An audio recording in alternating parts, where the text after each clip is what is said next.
Welcome back. The housing market is still rather competitive, and buyers, well, some of them are doing just about anything to get the house of their dreams right now. Some things that you may think is absolutely unheard of.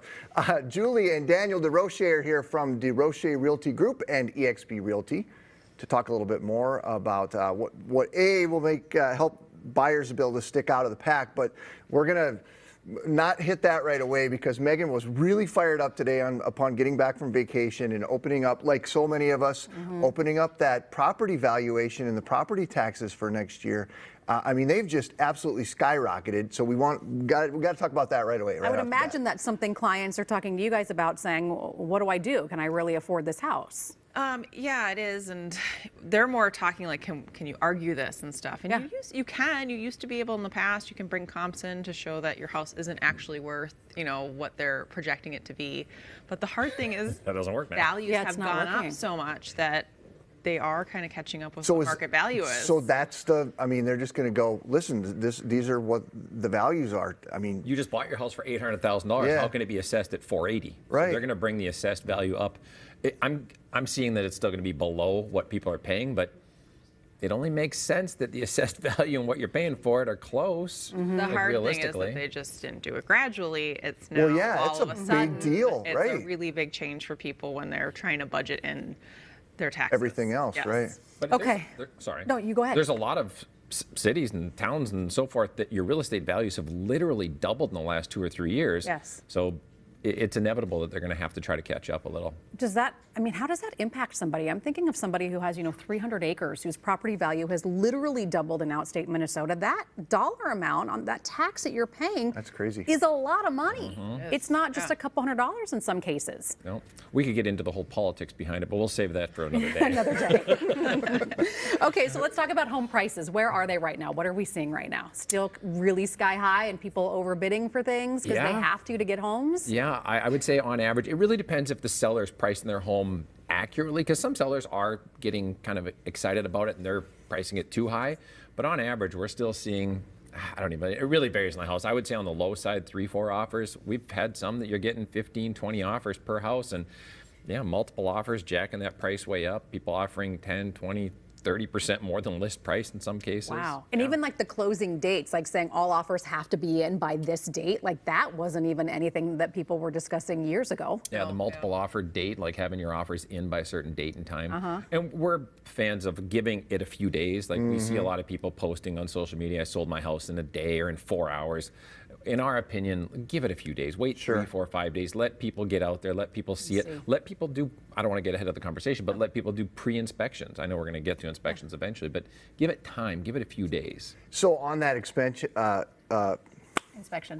bit, we were saying that people are they're like, I'm going to buy the house anyway. Let's just forget about that.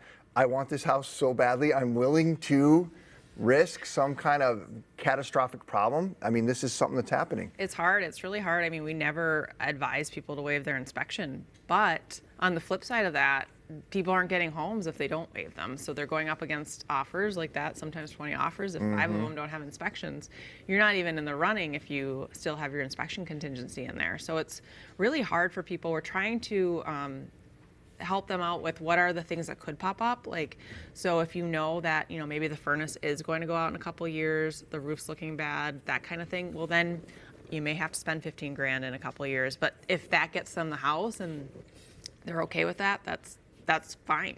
The scary stuff though is if it's got an older home and it's got a bad sewer line and you can't tell by looking at the house. Right. And that could be 10, 15 grand. Or if it's got a bad chimney and you don't have a chimney camera as you're walking through the house, or like a crack in the foundation or something like that that's behind a finished wall. So you're not going to know.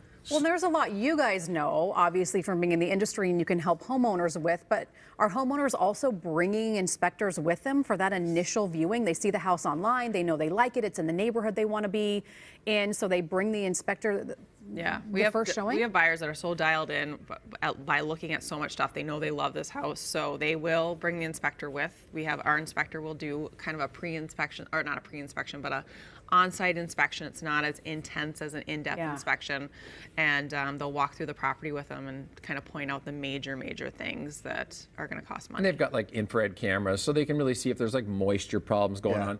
But again, they're not bringing all this stuff to scope a sewer line. Right, I mean, so there can still be some risk. So it's being prepared for the what ifs. Really. But we're almost out of time, but Daniel, you want to talk, because we got sidetracked, you want to talk about having the financing ready, having the money ready. Like, you want to buy this house, you got to be locked and loaded. Pre-approval's got to be done. Everything's got to be ready. Yeah, because a lot of the offers we're seeing are cash. Like, people are literally, like, if you got a young couple, 25, 30 years old, and they don't have the cash, they're going to their parents or their grandparents even and having them write the offer in cash and then just assigning it back to them. So if you're going the financing route, you have to have a super clean pre-approval letter. You have to have large earnest money nowadays.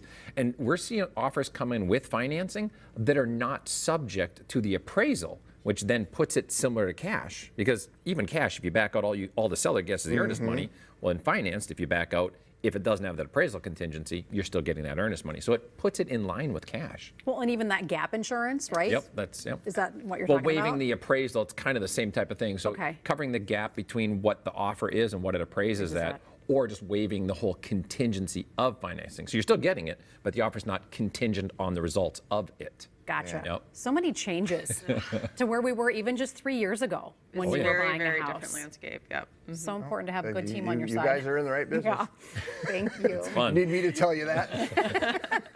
If you are looking to buy a new home, maybe you want to downsize, Daniel and Julie, along with their team at Desrochers Realty Group, really are fantastic. They can help you. You can head to the allnewminnesotalive.com page for their contact information.